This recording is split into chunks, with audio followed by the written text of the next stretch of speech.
And so today, thank you so very much for all of you coming to see Jackie's presentation this morning on a great queer reckoning in educational leadership 1 century ago. We welcome you. This is our final in-house presentation. And so thank you all for your commitment and how so many of you have been supportive through this year. This was the first year that I'm aware anything like this has occurred. The faculty has been phenomenal in sharing their research. And so I just give a huge applause to them, but then also to so many of you who have come regularly and consistently to see these. We thank you very much. With that having been said, I'm going to monitor, Jackie, just the weight room for now. Okay. I don't see that I need to monitor any other thing in the chat until we get to the questions, if that's okay. All right, that sounds great. You can set this up any way you want. If you want to pause for questions or wait to the end for questions, it's your presentation. Feel free to direct it as you choose. Okay, thanks. I'll wait till the end. Okay, welcome again, everyone. And with that, I will turn it over to Jackie. Okay, thank you so much.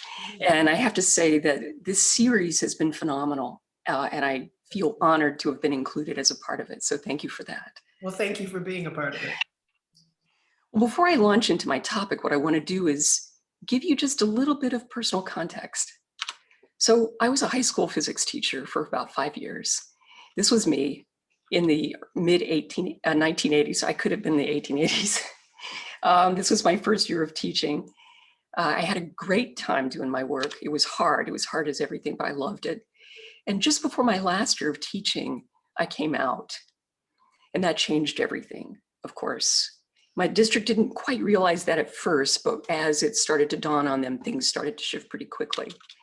And so I didn't understand why things were happening at that moment in time, but it later became clear to me when I learned that there was a memo that was circulated in the district where I taught. Now, I was in a small city district that was surrounded by a county district.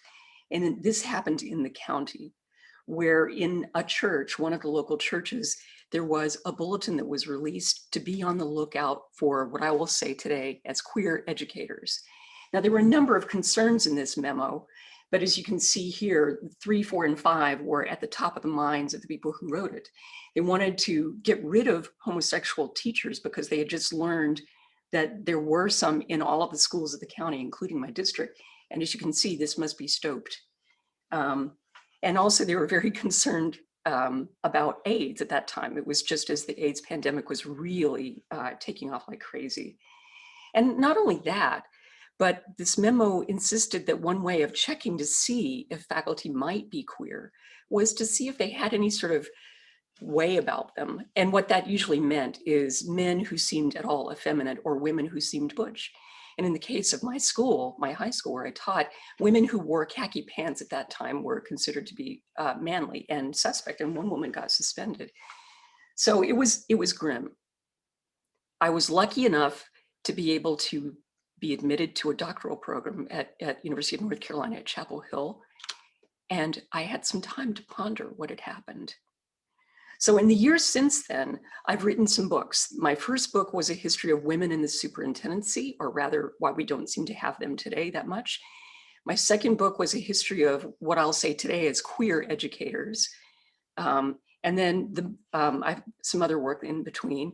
And then my most current book is a biography of one superintendent who was also queer in particular. So there's a way where all of these works fit together, and all of these works, including my current biography, inform what I'm about to talk about. So here's how my talk is going to go. I want to make the large argument that queer folks in educational institutions are not unusual. We've always been there. And educational institutions have either supported us wittingly or unwittingly, or they've opposed us pretty aggressively in some pretty horrible ways. So I will the first and major part of my talk will focus on two educators in particular. These two people here were educational leaders in their time over 100 years ago.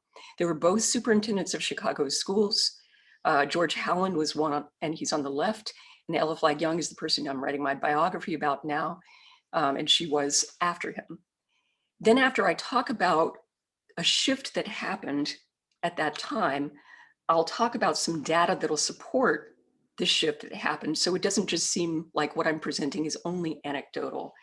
And then finally, I'm going to briskly breeze through the last few decades to talk about what happened after this big shift was over and what queer educators have been dealing with over the last 50 to 70 years. So that'll just be a quick survey. Okay. All right, so let me just jump right in to the story. So schools have always been very dependent on, defined by sexuality and gender. So in gender to start with, all the educators in the early decades and even the first century of this country's history were men. They were men. They went to college for the most part. They came out, they were young men. They were looking for jobs as ministers, lawyers, doctors, local leaders, other positions like that. But until they could get those jobs, they wanted to support themselves for a few years, and they taught in schools like this that you see. It was difficult work. The work wasn't very well paid. There were a few schoolmasters who went on and established very successful schools where they lived good, high-quality lives with a pretty significant remuneration. But for the most part, the men in this work moved on. So even into the mid-1800s and even later 1800s, there were still men who went into the work. And again, many of them were very scholarly in their orientation and succeeded well in college. And they wanted to do something good for a while, usually until they went into some other work. The thing is, though, by the mid-1800s, schools were spreading across the country, and there was no way that these schools were going to be able to staff with enough teachers to be able to meet demand. So something had to happen. I mean, women were an obvious choice, but people were nervous and scared about women. So basically, there was this wait, this pause, while the proper justifications could emerge. So one justification is, well, women are cheaper. They're not going to take as much money to be a teacher.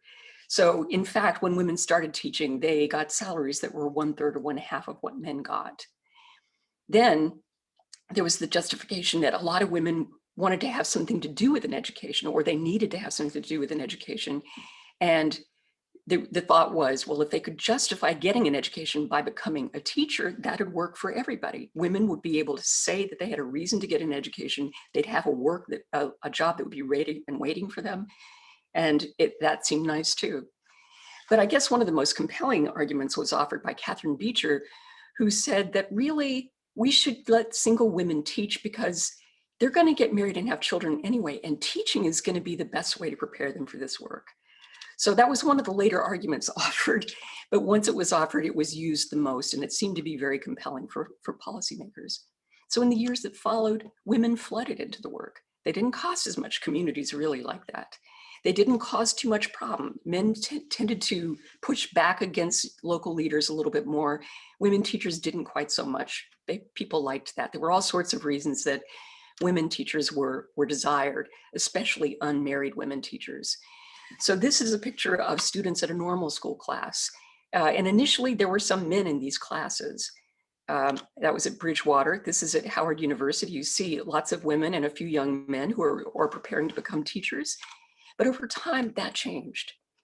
And women, especially white women, flooded into the work at this point in time. And after the Civil War and during the era of the freedmen's schools, there were Black women teachers who flooded into the work too. So at this point, you start getting a large critical mass of unmarried teachers who are in the work. But then what happened to the men who were left teaching? Well, for the most part, they continued to leave at the same rate that they had it historically, but they started to accelerate that drift away. There were lots of different individual stories, like Walt Whitman, who taught for a number of years and then decided he wanted to leave the work and he wanted to travel the country and write his poetry. And I'm glad that he did, although I'm sorry it was a loss for education. There was W.E.B. Du Bois, who taught while he was getting his undergraduate degree, and he taught in a Tennessee rural school. But then he left his teaching work to go on to graduate school and then to a long distinguished career as an activist, as a scholar, an incredible public intellectual, and has written so many of the works that are essential to our understanding of civil rights even today. The thing, though, that was a decisive turning point even though men trickled away and then trickled a little faster, it was an absolute departure when the Civil War happened. Any young man who might have even thought about becoming a teacher just simply didn't do it during the Civil War. They left to go fight. And then, although a few of them returned after the Civil War, for the most part, men just didn't come back. And the work became almost exclusively women's work within a few decades. All right, so to just quickly wrap up these ideas, men were the exclusive teachers for a long time, but they intended to leave after a short while. And then women moved in because there were a lot of reasons, some of them very practical and others just simply made a good argument. And then finally, the Civil War was sort of the end of it. Men basically moved out of the work of teaching for the most part. All right, now what happened to these women who became teachers? Well, they spread out across the country. They took the jobs that nobody else wanted. They went into difficult circumstances, and many of them lived on the edge of chaos and in a lot of danger. So some of them who moved out to the Midwest and West lived in schoolhouses that their very poor indigent communities were able to scrape together and build, like this sod schoolhouse in Nebraska. So this woman teacher might have, boarded around with local families, which means that, she didn't have a house of her own, but she would stay with the family for a week or two and they would feed her, and then she'd stay with another family, the parents of her children. It was very difficult. The houses were probably just one room. So a number of teachers decided that they would start building little additional spaces in schoolhouses, and a number of women teachers inhabited their schoolhouses. This is something that's only starting to come out in historical work. It's not something we totally realize. It didn't happen extensively, but it happened enough. But there were some other options that women teachers had too. Like, for example, teachers at the Freedman School in South Carolina, like the one here, would likely have stayed with a sponsor who might have been connected with a local church, or she might have been given a separate small apartment that was very close to the school. This is a woman who was a homesteader in South Dakota. So what she did is, after the federal government put out huge tracts of land and said, you all go out there and homestead on that land, and if you fix up your land and turn it into agriculturally productive land within a certain time period, you can have that land. So you go stake your claim and then you prove it up and then you can have that land. Well, teachers responded to that. So there were quite a few teachers who went out to the Midwest and West and staked their claims, and they used their teacher salaries to be able to afford to build a house, to make their land agriculturally productive. And many of them continued to teach even after they'd already were able to support themselves off of their agricultural income. A number of schools that were hard-pressed to find good teachers started adding incentives. Like this school, the little white one in the middle, the community built a little house, a little cabin behind it to be the teacher's residence or the teacherage. And that was an incredible incentive for a lot of teachers. Women teachers especially thought this was fantastic because it was a nice ready-made house for them. It was theirs to use, and it was included along with their pay. Other states like Colorado around 1900 started formalizing the practice more extensively and building much larger and more comfortable or even luxurious teacherages. This one was in a rural area, but obviously housed many women teachers. And actually, these large teacherages were seen as a compelling reason for school districts to consolidate around the late 1800s, early 1900s, because if good teachers were hard to get, and teacherages were a way to incentivize teachers to accept a job in a district, then a centralized teacherage could be built that could house teachers from all over a large land area. So the teacherage movement spread pretty quickly and was important. In urban areas, it was very common, like in New York and Chicago and other large cities, to have boarding houses or even hotels like this one that catered only to women, and especially women who were in professions like teaching and business and some in medicine and law. This particular hotel housed hundreds of single women over time with amenities that were especially catering to them. And in cities, there were also a lot of these rooming houses and hotels that were filled with women teachers. So they boarded together. So what's important about all of these boarding arrangements? Well, I think the boarding arrangements are really critically important to the whole movement of single women into schools. They really couldn't have done that otherwise. So first of all, teaching allowed women to live independently en masse for the first time. You'd have isolated women who could figure out a way that they could live by themselves, but with teaching, it required women to live independently. But the next consideration is that meant that individual single women or unmarried women now had the choice of whether they were going to become married or stay single. Most women felt like they had no economic means unless their own family allowed them to continue living there, or they married, where a husband would provide for her. And in a few cases, maybe a local family would take pity on her and take her in, and she would do housework or something like that. But those were mostly the options that women had. Teaching opened it up broadly so that women could choose intentionally to be unmarried. So it wasn't too surprising in my mind to learn that a lot of women chose to remain unmarried.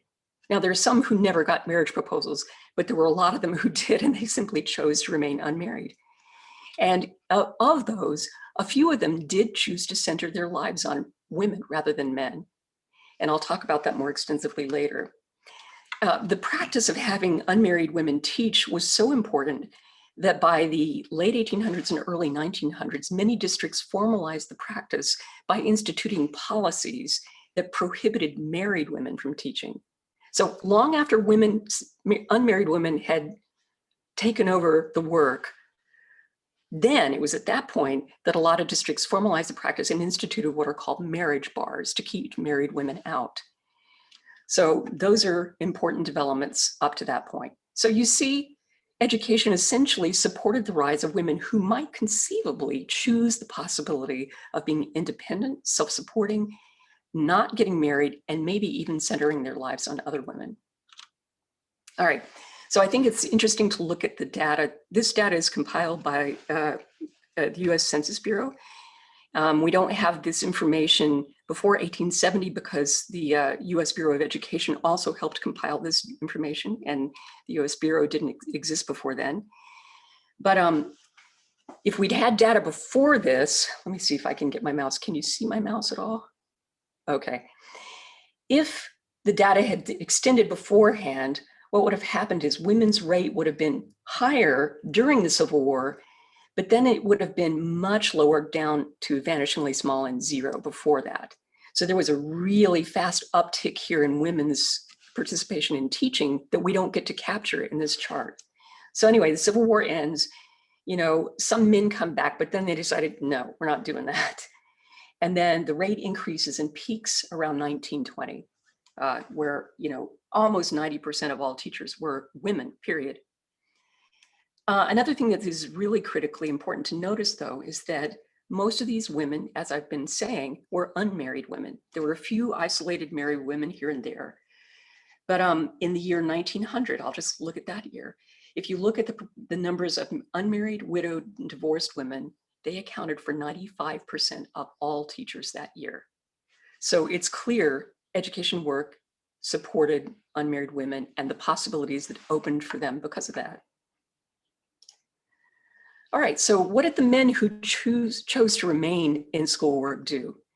Well, they didn't have a lot of choices. I mean, if some of them wanted to continue to work with young children, they were going to be chastised as so unmanly and out of step, and they'd have been harassed and probably run out in some way. The ones who remained tended to move into high school work, which had just started expanding around the country. High schools just emerged at that point in time, and they were set up so that they paid substantially more than early grade teaching. So in high schools, a man could step into a high school teaching position and get paid a respectable income, maybe enough to have a family, maybe not, but certainly far more than other kinds of teaching. But the other option that popped open at exactly the same time was the spread of educational administration positions. We had a few isolated superintendencies in the 1800s, but they really blossomed like crazy, like mushrooms after a rain, in the 1870s through early 1900s. And it happened at precisely the moment that teaching became almost exclusively women's work and unmarried women's work. So This gentleman is Henry Bernard, who was a superintendent in Connecticut, and then he became the state superintendent, and then he went on to become the very first US Commissioner of Education. He was absolutely a scholar, rigorously a scholar. He was in the tradition of those scholarly schoolmasters. So that was one thing he could do. That was a nice way for him to move ahead. Here's another one, William Torrey Harris. He was a scholarly teacher, a philosopher. He was a famous Hegelian and a part of the Concord School of Philosophy. He was a superintendent, I think I said, of St. Louis schools. And then eventually he became US Commissioner of Education, absolutely a scholar and proud of it. And here is George Howland, one of the gentlemen I'll profile a little bit more in this talk. He was the superintendent of schools in Chicago for a long time. Now, the thing is, I'm showing you this terrible picture of him because he didn't leave any documents behind. He didn't leave hardly got him exceedingly, but I find this scrappy little drawing of him in a newspaper. And I did find one other thing too. This was a picture of him when he graduated in 1850 from Amherst College. There were 25 young men in his graduating class, and they all had their gold gilded photos made and kept together. Now, Amherst was an amazing college, and it still is. The library, even at the time he was there, was beautiful, well appointed.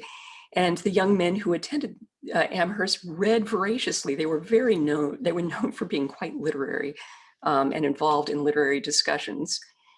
It wasn't uncommon at all to see young men around campus lazing, not with a Game Boy or anything like that, but with their books, just studying their books as rigorously as they could.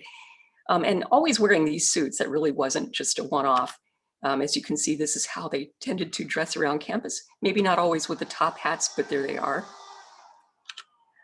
So when George Howland graduated from Amherst, he graduated top of his class. So he delivered the salutatory address in Latin. But I discovered one other thing as I noticed this. Also delivering a talk was Austin Dickinson and his sister Emily Dickinson. They both lived in Amherst, the city, so there's really no question in my mind that Emily would have been there at the commencement ceremony where George Howland delivered his address. So it's just an interesting twist of fate there. So George Howland, like many other outstanding and gifted scholars, came back to Amherst College a few years later to become an instructor. If he'd stayed there a little bit longer, he would have become a professor, and without a doubt, certainly of Latin and probably also of philosophy to some extent. But he didn't do that. After a few years at Amherst on the faculty, he decided to move west for wilder and more interesting opportunities. He took a position at the brand new, well-appointed and state-of-the-art high school in Chicago. This is Chicago High School. He was a teacher and then quickly made principal of it. And then a short time after he was made principal, he became the superintendent of the Chicago Public Schools, where he did an amazing job. He was able to somehow bring his keen scholarly inclination to his work and at the same time masterfully manage the administrative aspects of the school district while it was undergoing absolutely chaotic and on the edge of craziness growth in the school district.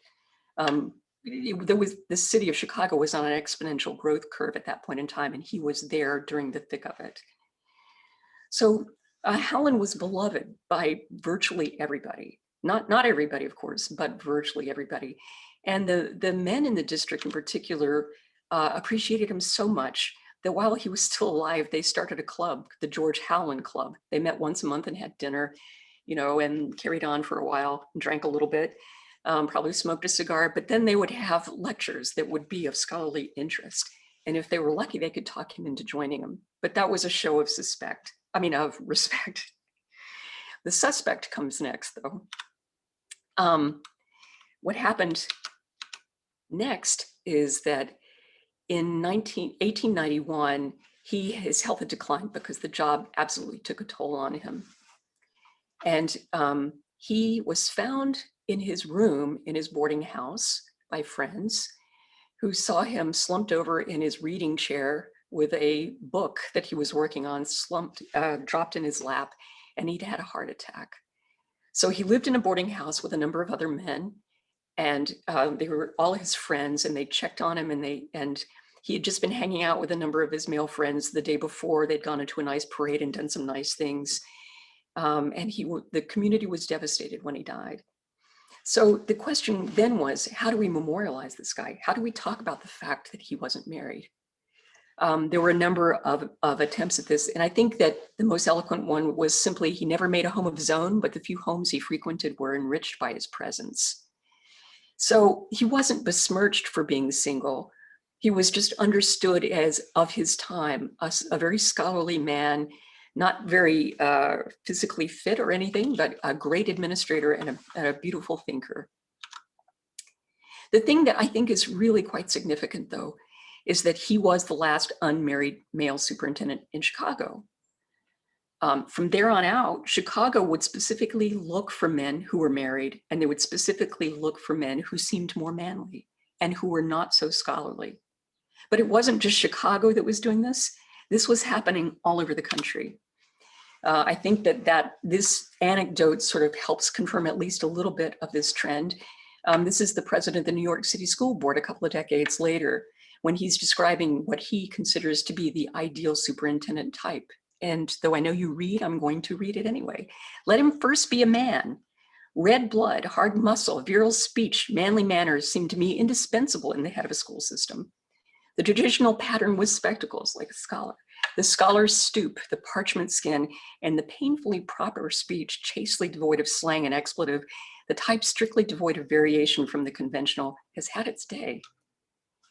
So there were more and more people at this time who said things like this in public media that I now am able to capture because I can do database searches of all the historical newspapers and I can find this kind of speech. This was not uncommon at all. But the other thing that is convincing is that as superintendents and educational leaders organized themselves into associations and NEA groups, the Department of Superintendents, they started collecting data on themselves. And some of the data that they collected was to confirm how many of them were married. And their rates of marriage were much higher than of men in the general population. So this was obviously an important part of what it took to become a male superintendent or administrator at this time.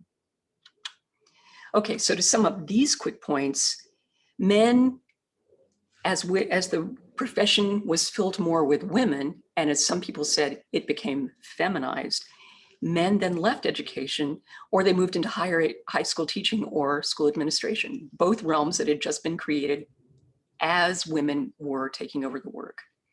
The era of the scholarly and often unmarried school leader just disappeared. And over time, there was an increasing emphasis on manliness in choosing school leaders, which includes looking for somebody who's been an athlete, somebody who's excelled in sports, somebody who has a large physique, somebody who has bushy eyebrows. I mean, I'm joking a little bit, but I'm not joking, because some of these things, the bushy eyebrows were not included in job descriptions, but the other things were. All right, so what happened to women during this time? Well, there still weren't enough men to fill the available and increasing number of high school positions and superintendencies and other leadership positions. So women started moving into the work. First of all, we get Sarah Raymond in Illinois, who became supposedly, and I have yet to fully verify this, but we think she was the first woman superintendent in the country in 1868. Then after that, there was a long succession of white women who moved into superintendencies, mostly in the Midwest and West, not so much in the Northeast and South. We have Julia Addington in Iowa, a woman, Donna Coleman in California. The third woman from the left is Carrie Chapman Catt, the suffrage activist. Many suffrage activists were single women teachers. Carrie Chapman Catt was married at the time. She was a superintendent, though. And then on the far right was Pramil French, who later became the superintendent of schools in Idaho around 1900. And for her living accommodations, she helped the University of Idaho create a women's dormitory for the first time. And then for some odd reason, she decided she wanted to live there.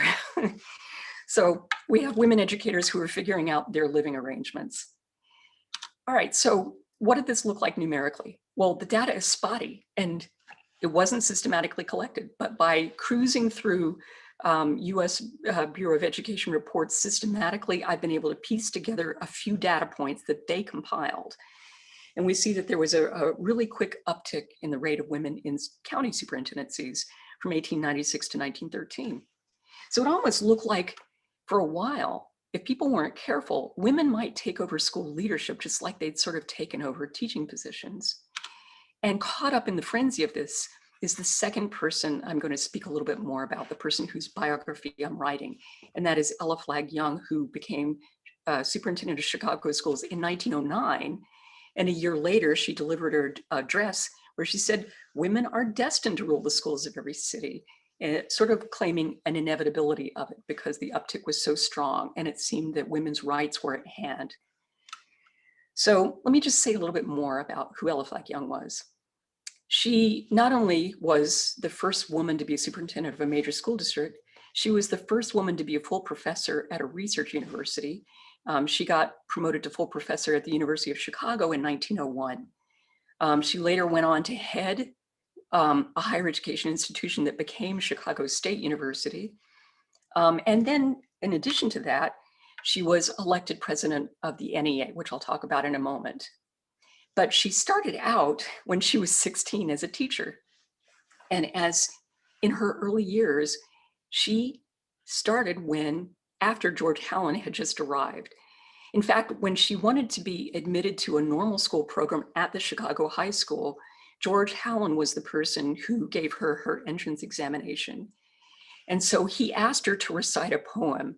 So she looked at it and then she recited it in this very strange way where she put the emphasis on in weird places. And he just looked at her and said, why did you recite it like that?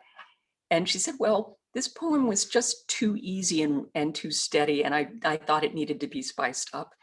And so he cracked up and admitted her, and they shared that story, and it was a running joke throughout the rest of their lives. But they worked together a lot, and he mentored her at many points in her career. She eventually became a district superintendent and worked very closely with him. They were very good friends. And they sort of looked out for each other in ways that they could, but it was absolutely not romantic in any way. Okay, so this is a picture of Ella Flagg Young a year after she was elected NEA president. So she was elected the NEA president, the first woman in the country. It was a big, big battle. It's another story, but it really became this massive nationwide battle that captured newspaper headlines around the country of the men against the women. That's sort of how it was characterized. And in this decisive battle in the year 1910, when the election happened in Boston, thousands of women joined the NEA for the first time and asserted their right to vote and voted en masse for Young. And then a year later, after she became the president, the NEA convention happened in San Francisco. And here she is on the stage of the Greek Theater at Berkeley, California, where the big presidential address was about to happen. So this event was very important. So many, many, many more people attended that NEA conference than ever had in the past. Thousands of extra members, all of them women, saved up their meager salaries over that year so that they could afford the train ticket and the living expenses so that they could go out and proudly see Ella Flagg Young give her presidential address at this crucial event that seemed to signal women's prominence in the work of education. Okay, so here's a picture of Ella Flagg Young in her office with the woman that I believe is her, I believe it is the woman who is her partner. So Ella Flagg Young had a long-term partner, a woman, Laura Brayton. They were together for over 30 years and they did everything together. They had dinner together, they traveled together, they spent their summers together, they lived together. All of their friends knew them as companions. They were partners. I mean, today we might call them lesbians, I don't know. They may not claim that title. They're sort of recognizably queer in some ways. They wouldn't have accepted any of those labels. What they thought of themselves as they were companions. Now, the picture was not labeled as Laura Brayton because they carefully tried to remove her name from any publicized media that had anything to do with Ella Flagg Young. But this woman was her secretary, And Laura Brayton left her teaching position when Ella Flagg Young became superintendent so that Laura could become Young's personal secretary. And with Laura as Young's personal secretary, she was able to travel with Young, go to all events with her, and it was understood that Laura was helping her manage the magnitude of her job. So, and given physical descriptions I've seen of Laura, I'm pretty confident this is her, but I can't verify it 100%. Okay, so they used to drive around Chicago. At this point in time, when Young was a superintendent, they could afford to buy an automobile. They could afford to buy a lot more than that. And it was not customary for women to drive at all. But Laura loved driving. And so after a hard day of work each day, Ella Flagg Young and Laura would have dinner. And then Laura would just happily drive them all over Lakeshore Drive, just like this. This picture was made the same year that they would have been driving along Lakeshore Drive in their automobile. And whenever there were potholes, Ella Flagg Young was quick to complain because it messed up her happy time in the evening driving with Laura. And they hung out with other women women. For example, and on the left here, who was at the Chicago,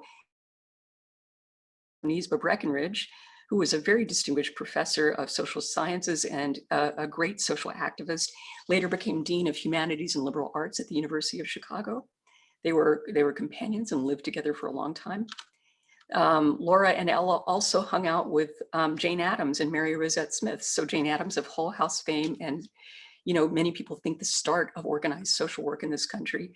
Both of them heavily involved in that, and Laura and Ella hung out with them as well as many other women who had companionate relationships. But as I said earlier, Ella and Laura were a little careful about managing photos. So in this photo, this is a delegation from Chicago that was just getting ready to go down to Tuskegee Institute and visit the college. So Ella Flagg Young is right about here. And here in the shadows is Laura Brayton. And the reason I know that is because Laura Brayton was among this delegation, and every other person in this photo is captioned in the archive. The only person who was not captioned was this person, and that was Laura Brayton. Okay, so now let me talk about why I use the word companion. So in the census records, they were in the census records together several times. This one I think is pretty instructive. This is from 1910. Ella Flagg Young is listed as the head of the household and Laura Brayton as the companion.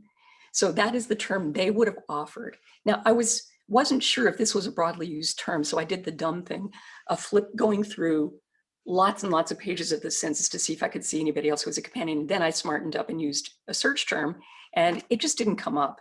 So it was kind of unusual for somebody to use the term companion in the census. So this leads me to believe that they were very intentional about that word. So at the end of Ella Flagg Young's life in 1918, during the World War I, Ella Flagg Young went speaking around the country to convince people to buy war bonds. She was out of the superintendency by then. Laura was accompanying her as always. And during their trip across the country speaking, they contracted the Spanish flu. They were able to get back to Washington, D.C., where they lived at the time, but they both got sicker and sicker, and it wasn't clear how it was going to turn out. Ella Flagg Young did succumb, and Laura became so sick she was just basically, she couldn't do anything for weeks and weeks, and even a month before she was able to recover and regain her sensibilities. Meanwhile, some friends who were traveling with them took Ella Flagg Young's body back to Chicago for burial. And what they did is they buried Young over on the side of the family plot. These are her Ella Flagg Young's family of birth members. And they buried Ella Flagg Young here on the side because I assume they presumed that Laura would be buried beside her. But what ended up happening is when Laura recovered well enough to come back, and over the next year as she settled this estate, she had Ella Flagg Young's body dug up and moved into the middle. So it looked like this. And then at the same time, Laura arranged for a plot that was virtually next to it, the closest available plot at the time. And I found the receipts in the probate files. I was able to carefully scrutinize the cemetery records so I could be absolutely sure this was what happened. Because when I figured this out, I just, really, is this what happened? Yes, I verified it. The data is there. If you run the numbers, that's what happened. And then why would Laura do this? I mean, they were companions. So I wanted to see if there had been a stigmatization at the time of women who lived together. And yes, there was, of course, because Laura and Ella tried to keep Laura out of pictures and to have her name not mentioned and stuff like that. So I did a Google Ngram, which is really helpful for a lot of different things. And I think the most useful thing I saw was the word homosexual. Really, you see it start to gain some usage early in the 1900s, but there's an uptick here right around the time when Ella Flagg Young died. And certainly when Laura Brayton died later, it was a much more substantially used term. So there was a growing awareness that people who live together or seem to have relationships with other people of the same sex might in some ways be this category of people who are stigmatized. So that is something to think about anyway. But, that's all just a little iffy. I need more decisive information. And thankfully, Catherine Beeman Davis came along in 1922 to do a study that I think gave me a little more certainty about what was happening. So she was this very well-respected social scientist. And as you can see, League of Women Voters thought she was one of the 12 greatest living American women of her time. And in the late 19 teens, and in the early 1920s, she conducted a vast survey of unmarried women in the country, college-educated women. So she studied, and if you can see me, this is the book. Oh, it's disappearing. It's a cool old book. It smells nice and musty. She surveyed 2,200 unmarried college women to ask about their lives and especially to learn about their sexuality and their relationships. Of those 2,200 women, 1,200 of them were unmarried women. And the thing that blows my mind is of the unmarried women, over half of them were teachers or superintendents, which I think to me indicates that women teachers and superintendents were one of the heaviest, they were the most heavy presence of women in any of the professions. And they were obviously important to this study. Well, what did Davis find out about women's sexuality? Well, she asked some very immediately revealing questions. She wanted to find out if these women had sexual experiences or intimate experiences with other women. So what she found out is that 22% of them, in fact, had intense emotional relationships with other women, but not really accompanied by any sort of physical desire or physical expression. But a full 25% of them did express that they felt a sexual relationship with other women or had at some point in their lives. Over half of the women, though, didn't have that kind of intense relationship, either emotional or physical, with women at all, though.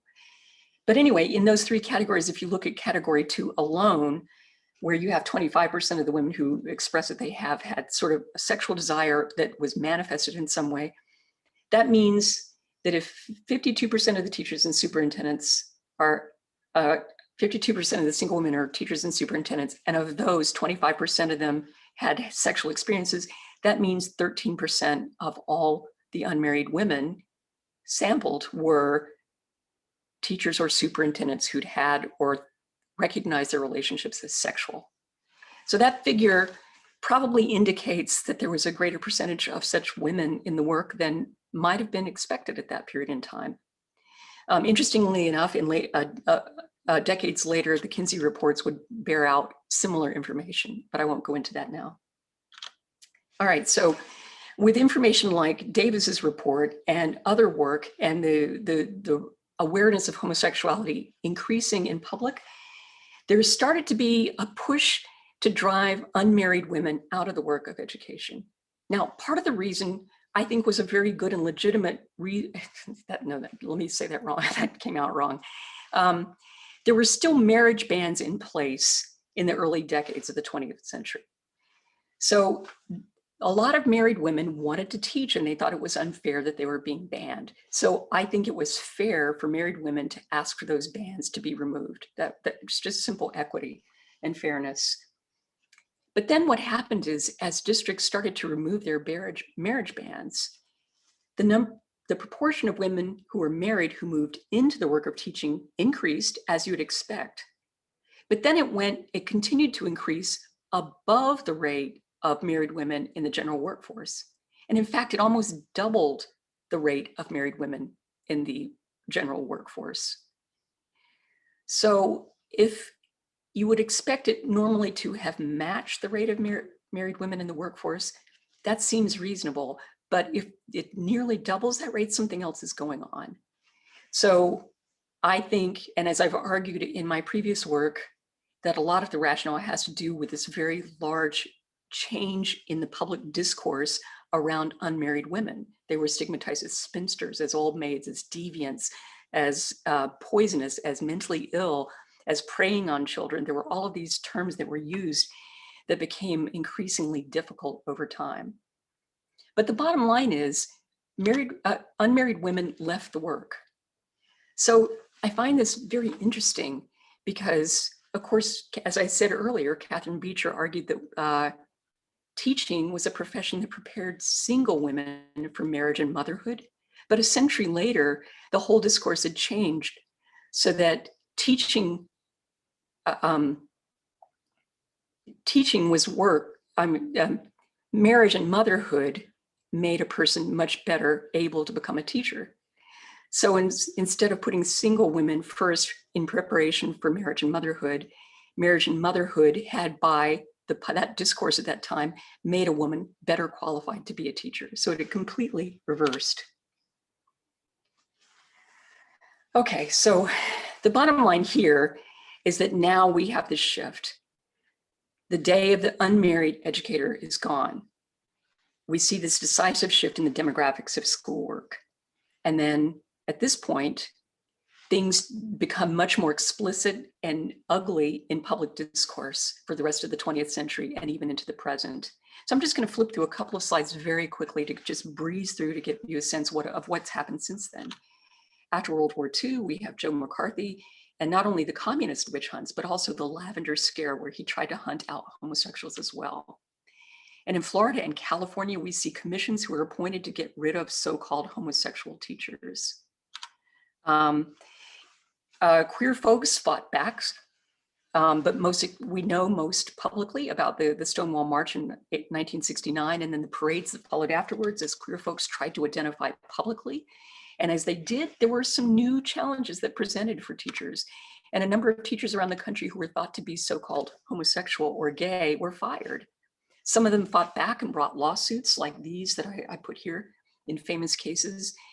And although these cases resulted in some improvements in the law for queer folks, all of those teachers, they couldn't get their jobs back no matter what. And a lot of these cases went to the Supreme Court too. Then we have in 1977 Anita Bryant, who launched a campaign to purge the Miami schools of so-called homosexual teachers. A year later, California tried the same thing with what was called the Briggs Initiative, but there, queer folk really fought back hard, and leading the charge was somebody who wasn't a teacher, but was Harvey Milk, who was on the San Francisco Board of Supervisors, worked really hard to fight for teachers' rights. After those fights, and then after AIDS, which is a whole nother story, then in the 90s and 2000s, we start seeing the rise of gay straight student alliances, or queer alliances, as they're called in some places. They're everywhere, which is amazing. And in a few places, many fewer places, we see teachers who are organized. But the thing is that not every place grants protections for people based on their sexual orientation or gender identity. And so a lot of educators are still reluctant to come out. So it's a great patchwork. But I want to close by just saying a few things here. The labels and identities that I've discussed today have changed dramatically over time. So part of the historical problem is, how do you talk about people 100 or more years ago who wouldn't really necessarily resonate with the labels that we use today? They mean different things, and the identities are a little different. But so that is a challenge. But education has long been a place that either has supported people I will call queer today, or it has worked really hard against them. Now, then one other thing, though, is that I think this is really the most important point I want to make, and that is that the work of teaching and the work of school leadership, for reasons that I've explained more carefully in other work, have actually been shaped, those positions have been shaped by very powerful gender and sexuality dynamics. And those dynamics still hold those definitions of those realms of work in place. And so I think that helps contribute to the fact that in education, it's been one of the fields of work that has been least amenable to gender equity in the positions. Education work still is not very hospitable to men who want to work with young children. Education work is still not very hospitable to women, especially unmarried women who want to pursue school leadership positions. And there is a variety of other fallout effects too. So I think that if we really want to challenge the way school positions are structured, and schools are structured generally, I think we also have to keep gender and sexuality as a part of that discussion. So thank you. Thank you. That was amazing, Jackie. If you guys could unmute and want to give her a round of applause, that'd be great. Otherwise, if you want to use your emojis, that's fantastic. Jackie, what I most appreciate is the depth of research and the careful review and the fact checking you did, the triangulation. It was amazing. I really appreciate your hard work. It's fascinating work. I'm curious, and I'll just pose a question, put it out there, and then if anybody else wants to too, you can either put it in the chat or jump in. But when I chose education as my field, I was discouraged, I'll be honest with you. And it wasn't so much because I was single, it was because opportunities were finally being opened up for Blacks in other fields. So I was being sought out in other ways. And so I'm wondering, while the shift was happening, especially in the mid-1900s, is it possible that like maybe businesses were making other opportunities available for men, or giving them another pathway away from teaching? Does that make sense to you? Because I experienced it in my own life, but I also think that it may have been part of the story. But this part that you present cannot be overlooked, for sure, because you're right. I think the influences of being a woman, married or single, really plays into, even in higher ed, the disparity in pay and opportunities. So I really appreciate that perspective, but I'm wondering if something else was happening at the same time, like different opportunities for different groups of folks. Yeah, it's a great question. And I think obviously a lot more scholarship needs to be done on this. But I think from what I've found in my own work, looking at hundreds and hundreds of different examples of what happened to individuals, mostly what happened to them is that they were pushed out and they just had to scrap and find some other thing to do. And they were lucky if they found something. But I think that what you're saying, though, is fascinating to see if there were sort of alternative places that systematically helped give people another pathway. So thank you for that. Scott Graves put in the chat, Dr. Blount was the Julius Rosenwald in delegation to Tuskegee. Yes, also, were the women discussed involved with Booker T. Washington in developing Rosenwald schools? No, they weren't. Yeah, and this is, I have to say that this is a discussion, this is a piece of Ella Flagg Young's legacy that leaves me very uncomfortable. And I'm in the process of interpreting this in my biography now. They weren't involved in the shaping of Tuskegee at all. I mean, that largely had already happened. But I think what the delegation members wanted to do was go there and get ideas to see how they could implement the ideas in other places. And I think that Ella Flagg Young, who already advocated some kinds of vocational education or industrial education, brought back some ideas. She didn't remain superintendent long enough to be able to put those ideas in place. Yeah, so thank you for asking about that. It's a long and complicated story, and that's the piece that I'm working on right now in my book. So the other comments in the chat, and I don't see anyone else with a hand raised for a question, but if you do have a question, feel free to jump in. We've only got a couple of minutes, but the other comments in the chat really chat, really our praises to your storytelling as a historian. The first, I think, was started off by Belinda, just saying how your research, you present it in such a way that your storytelling is so easy to listen to and conveys much meaning. Dusty agrees, and then, you know, Shirley concurs, and then Faith says, thank you so much for an immensely enriching experience this morning. And I Thank you so concur. much. Thank you so much. We are at the 11 o'clock. I have 1 minute left. If there's anything anyone wants to say other than kudos to you, Jackie, for a life of research that has been rich and enriching to all of us. We really appreciate your work. Thank you so much. I appreciate it. Thank you. Okay, if there are no other questions, then I wish you all a great Friday. Thank God we're almost at the end of the year. I can't tell you how happy I am about that. But also making sure that you have a great weekend, get some rest, and get ready to finish out the year. Thanks again, Jackie. You're awesome. Thank you, Karen. Thank Okay. you so much. You take care. Thank you. Karen, great. Thank you so much.